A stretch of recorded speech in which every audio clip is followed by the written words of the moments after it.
Hello guys, in this video we are going to see about steam jacketed kettle, which is one of the most important evaporator used in pharmaceutical industries. So let me start with principle of steam jacketed kettle, its construction, working and applications, with advantages and disadvantages of steam jacketed kettle. So let me start. Steam jacketed kettle, it is also known as evaporating pan. So what is the principle of steam jacketed kettle? It having a very simple principle. When we supply steam to the kettle in which aqueous extract is placed, heat is transferred to the kettle by two means. One is conduction and second one is convection. So what is conduction and what is convection? So these are the mechanisms of heat transfer. So by using these two mechanisms, heat is transferred towards the kettle and then temperature rises, and accepting the tendency of solvent molecules converted into its vapors. Stirring further enhance the evaporating rate. So this is the simple principle of steam jacketed kettle. अभी मैं आपको simple language में अगर समझाना चाहूँ तो यहाँ पे हम क्या करेंगे, केटल में एक्वियस एक्सट्रैक्ट हमने प्लेस करके रखा हुआ है, उसको हम हीट सप्लाई करेंगे. हीट जो सप्लाई होगी वो through conduction and by convection transfer होगी. जैसे जैसे केटल का टेम्परेचर बढ़ेगा, एक्सट्रैक्ट का भी टेम्परेचर बढ़ेगा एंड देन वेपराइजेशन स्टार्ट होगा after the boiling of extract.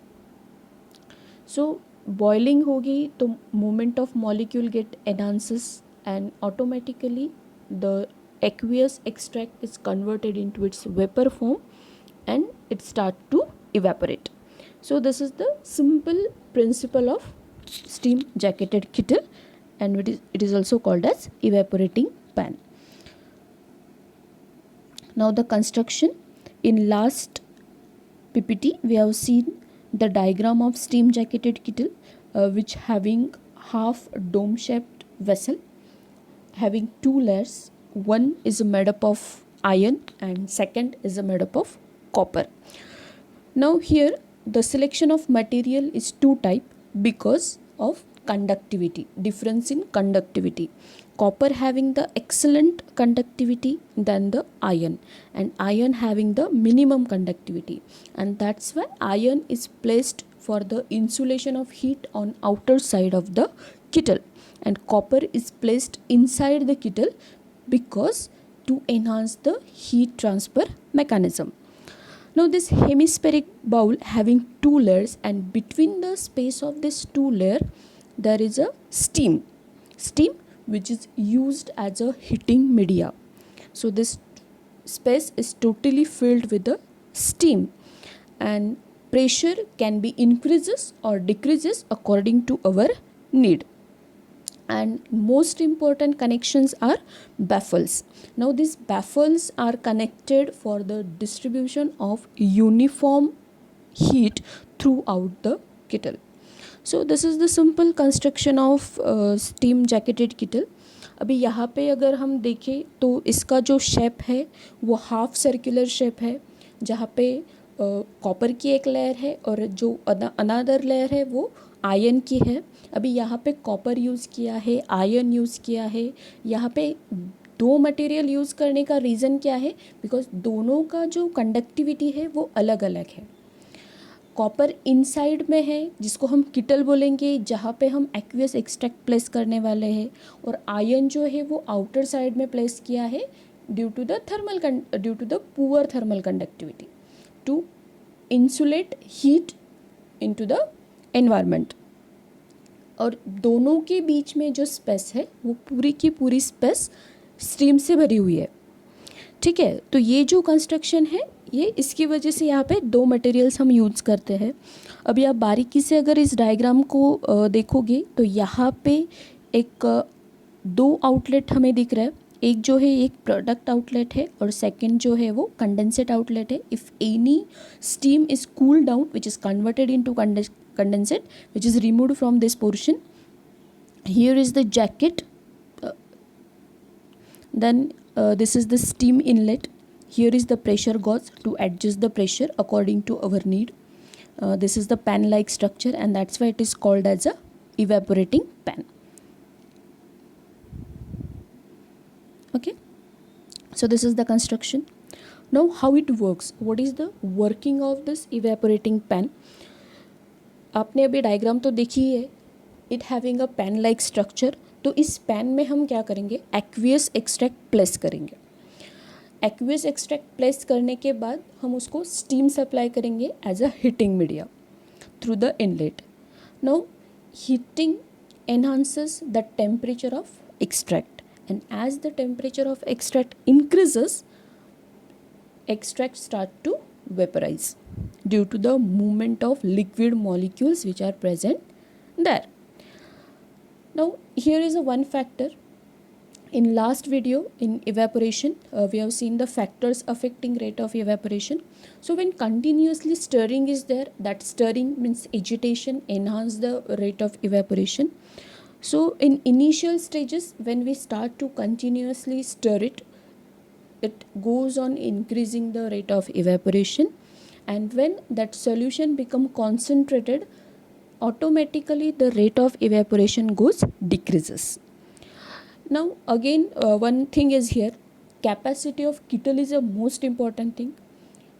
Always there are two capacities, one is for small scale and one is for larger scale. In larger scales, mean more than 90 liters, it is not possible to tilt the kettle, means to remove the product from it. So there is a outlet is provided at the bottom. And for smaller scale, means up to the 90 liters, we can easily tilt the kettle after the completion of evaporation. So in that condition, tilting is possible, but in larger cases, tilting is not possible due to the weight of substance as well as weight of kettle. So जैसे ही हम उसको heat करने को start करेंगे, heat करने के बाद जो एक्सट्रैक्ट है वो कॉन्सेंट्रेटेड फॉर्म में कन्वर्ट होगा due to the vaporization of excess liquid which is present in that. And after the completion of process we can collect it according to the size. If अगर small size का kettle है, smaller size का आपका product collection है, तो उसको आप tilt करके निकाल सकते हो. अगर वो लार्जर स्केल में आप प्रिपेयर किया है आपने, तो from the bottom of kettle we can remove it easily. अभी यहाँ पे मैंने दो पार्ट्स लिए, एक एडवांटेजेस और एक डिसएडवांटेजेस. देखो, कोई भी इक्विपमेंट्स जो फार्मास्यूटिकल इंडस्ट्रीज़ में यूज़ होता है उसके कुछ एडवांटेजेस होते हैं और कुछ तो भी डिसएडवांटेजेस होते हैं. अभी जो डिसएडवांटेजेस होते हैं वो ओवरकम करके नेक्स्ट इक्विपमेंट यूज़ किया जाता है, और जो एडवांटेजेस है उसको देख के उसका सिलेक्शन किया जाता है. तो ये दो चीज़ें होती है. तो advantages and disadvantages, let we start. First advantage, it is used for both for small as well as for larger scale operations. अभी कंस्ट्रक्शन हमने देखा ही है, which is a very simple construction and very easy to operate. Maintenance cost, installation cost जो है उसकी वो बहुत ही कम है. Varieties of materials are available for the construction. So ये जो है इसके एडवांटेजेस हमें इसमें दिखते हैं. अभी डिसएडवांटेजेस की अगर बात करें तो यहाँ पे heat economy is very less. अभी हीट इकोनॉमी लेस क्यों है, तो अभी कंस्ट्रक्शन हमने देखा it is like open pan. Open pan है तो कोई भी लीड उसके ऊपर हम नहीं रख सकते हैं, तो प्रेशर क्रिएशन की बात ही नहीं आती है. अभी ये फिनोमेनन हमें पता होगा कि प्रेशर अगर हम अप्लाई करते हैं तो हीटिंग एंड एफिशिएंसी इंक्रीज़ होती है. जैसे कि हम कुकर यूज़ करते हैं, प्रेशर कुकर हमारे होम घर पे हम यूज़ करते हैं, तो वहाँ पे प्रेशर की वजह से क्या होता है, मिनिमम टाइम में मैक्सिमम जो खाना है हम पका सकते हैं. सो ये जो बात है ये यहाँ पे अप्लीकेबल नहीं है, इसीलिए यहाँ पे हीट इकोनॉमी जो है वो लेस है. Not suitable for heat sensitive material. Pan type structure है तो जो एक्सट्रैक्शन है, जो इवेपोरेशन है वो लॉन्गर ड्यूरेशन ऑफ टाइम चलेगा, हीटिंग प्रोसेस भी लॉन्गर ड्यूरेशन तक चलेगी. सो Heat sensitive material may be decomposed in that conditions. Heat decreases on product concentration, जैसे जैसे प्रोडक्ट कॉन्सेंट्रेट होता जाएगा हीट डिक्रीज होगी. यहाँ पे हमने steam as a heating media use किया है, तो स्टीम जो है after some time it will may goes condensate. Since open type vapour passes to the atmosphere, हमने कंस्ट्रक्शन देखा तो वो ऊपर की जो साइड है वो ओपन पैन है, वहाँ पे कोई लीड वगैरह नहीं है, तो वेपर्स जो है वो डायरेक्टली एनवायरनमेंट में एस्केप होने के चांसेस है.